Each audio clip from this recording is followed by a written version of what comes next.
चोर को मेरे पापा। अब तो ये जरूर पकड़ा जाएगा। नहीं पकड़ा जाएगा मेरी चुलबुल। अरे मेरे पापा सारे गांव वालों को लेकर आ रहे हैं, मुझे कहीं छुपा दो। जल्दी अंदर जाओ। जाओ। ठीक है।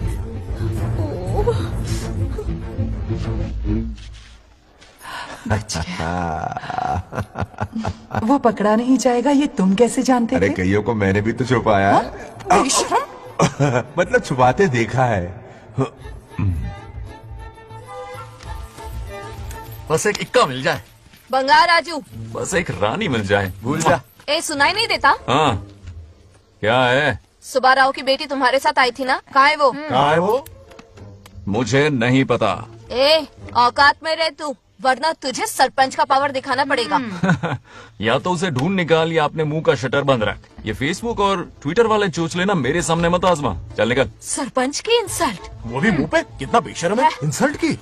हाँ की। तुझे तो सबक सिखाना ही पड़ेगा।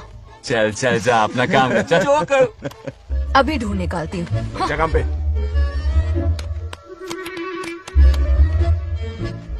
कहाँ छुपाया है उसे? मेरा पैक। कुछ कहा? देखना किसी झाड़ पे तो नहीं लटकी ना। चल भाग।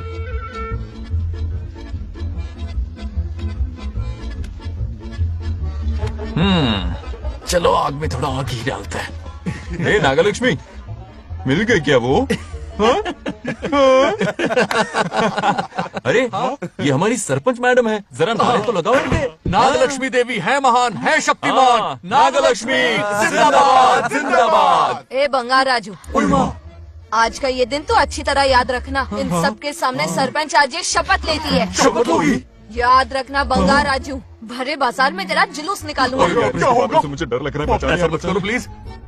नहीं तो पीढ़ियों से मिल रहा ये गौरव, ये मान सम्मान, ये सरपंच का ओहदा, इससे रिजाइन कर दूंगी। अब और नहीं, ये सरपंच नागलक्ष्मी किसी का जुल्म नहीं सहेगी। आई बड़ी शपथ लेने वाली। चल निकल। और क्या? अरे सत्यमा, किस्मत हर बार तो उसका साथ नहीं देगी ना। एक ही इलाज है, अच्छी सी लड़की देखकर उसकी शादी करा दो। हमेशा के लिए इस परेशानी से छुटकारा मिल जाएगा। लेकिन तुम्हारे पोते को अच्छी लड़की देगा कौन? कोई और लड़की नहीं चाहिए, उन दोनों की शिव पार्वती की जोड़ी है। पंडित जी ने कहा था शादी हो गई तो 7 जन्मों तक साथ रहेंगे। नामकरण के दिन ही मैंने नागलक्ष्मी का हाथ मांग लिया था। अगर मैं इतनी जल्दी यहाँ नहीं आती तो खुद रमेश के घर जाती और उससे कहती, रमेश। हाँ आंटी, कुछ कहा आपने? हाँ, लगता है सपने में हमारी बात सुन रहा है। क्या हुआ रमेश? मैंने सब सुन लिया है। मैं सपने में हूँ? हाँ, कॉफी टी कुछ लेंगी क्या? क्या बात है, कंजूस ने कॉफी टी के लिए पूछा, जिंदा थे तो एक गिलास पानी तक नहीं पिलाया। अच्छा सुनो रमेश, अपनी बेटी की शादी मेरे पोते से करवा दो ना। अरे आपके लिए तो मेरी जान भी हाजिर है। पर क्या है आंटी? हाँ बोलो। अपने दादा की ट्रू जेरोक्स निकला है वो।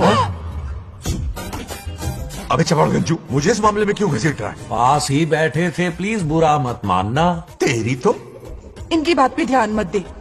अच्छा रमेश सुनना, अपनी बेटी का हाथ मेरे पोते के हाथ में दे दे। आपको पता नहीं, बचपन से आज तक दोनों लड़ते आए हैं। एक छत के नीचे रहे तो कुंफू, कराटे, जूडो, बॉक्सिंग हर दिन होगा। फिर भी बेटी ने अपनी राय बदली तो मुझे कोई आपत्ति नहीं। किसी दिन उसका मूड देखकर उससे ये बात जरूर छेड़ूंगा। कल सुबह जल्दी उठना है, अब मुझे सोने दो। आराम से सो जा। रमेश, नींद में क्या बड़बड़ा रहे हो? सत्या आंटी मेरे सपने में आई। सत्या सपने में आई थी? क्या बोली? बंगा राजू और नागलक्ष्मी की शादी करा दो। चुप रे, आया बड़ा शादी की बात करने वाला। पानी पिया और सो जा। इसकी बेटी हाँ कहेगी तो ये शादी करवा देगा। अभी के अभी धरती पर जाओ, इसकी बेटी को राजी करो, शादी करा के ऊपर आ जाओ। पृथ्वी लोग स्वर्ग के अगल बगल में ही तो है, सुबह जाकर दोपहर तक लौट आऊंगा। अगर तुम नहीं गए ना तो मैं अपनी जान दे दूंगी। मरने की धमकी? कितनी बार मरेगी? मजाक कर रहा था मेरी हरी भरी। इंद्रदेव मेरे चाचा तो है नहीं। पूनम की रात का इंतजार करो, उसी दिन अपॉइंटमेंट मिलेगा। चलो मैं हूं ना, आजा।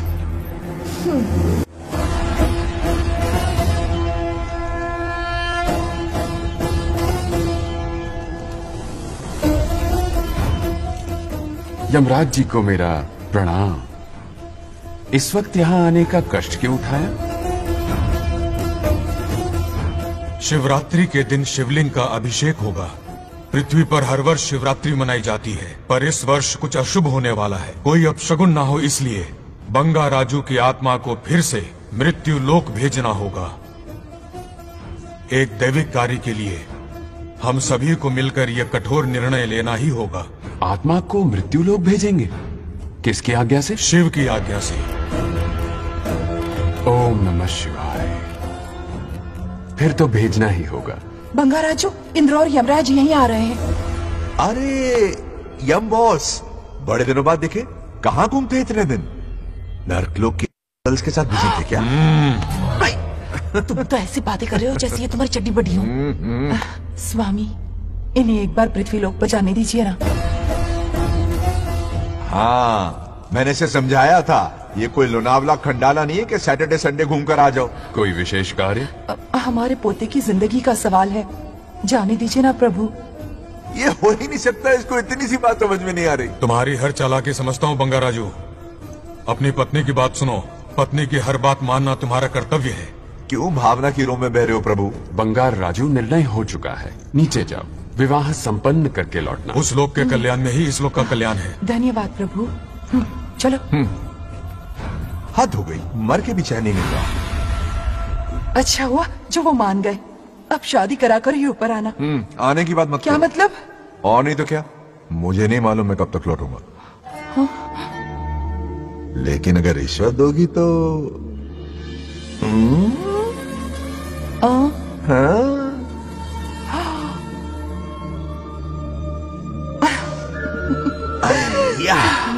मर जाऊं तेरी सदा पर। ये कातिलाना हासिल देखकर कैसा लगता है बताओ? कैसा लगता है? जैसे कोई बिजली की तार सुरसुरी सी खुदकुदी सी कर रही है।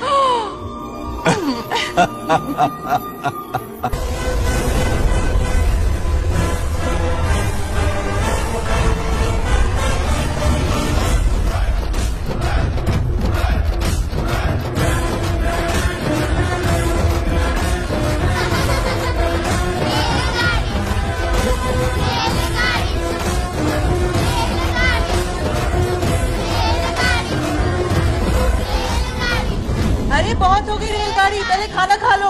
और भी अरे तुम्हारी इज्जत में कोयला खत्म हो रहा है कि नहीं? आफत की पूरी खाना ठंडा हो रहा है।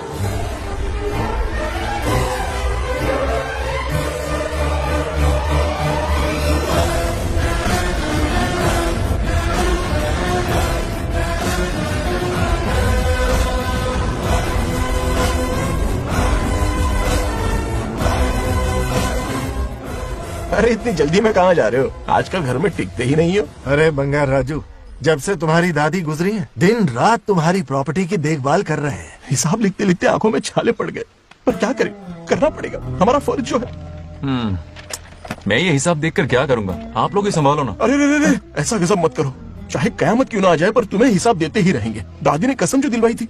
किसे? आपको? इसको। कब दिलवाई? चुप रहे भुलक्कड़, हिसाब तो देखना पड़ेगा, मेरी कसम, चाहे कुछ भी हो जाए। ठीक है, दे दो हिसाब। ठीक है, आ जाओ। 50 एकड़ में नारियल के बगीचे हैं। हर एकड़ से 2000 नारियल आते हैं। क्या राख पट्टी दे रहा है? टोटल नारियल हुए 1 लाख। एक नारियल की कीमत 2 रुपए, यानी कि कमाई 2 लाख। हाँ। तो ये रहे 2 लाख रुपए। ये 1 लाख हाँ। कीड़े मारने की दवाई के लिए। यहाँ कीड़े ज्यादा ही बड़े हैं।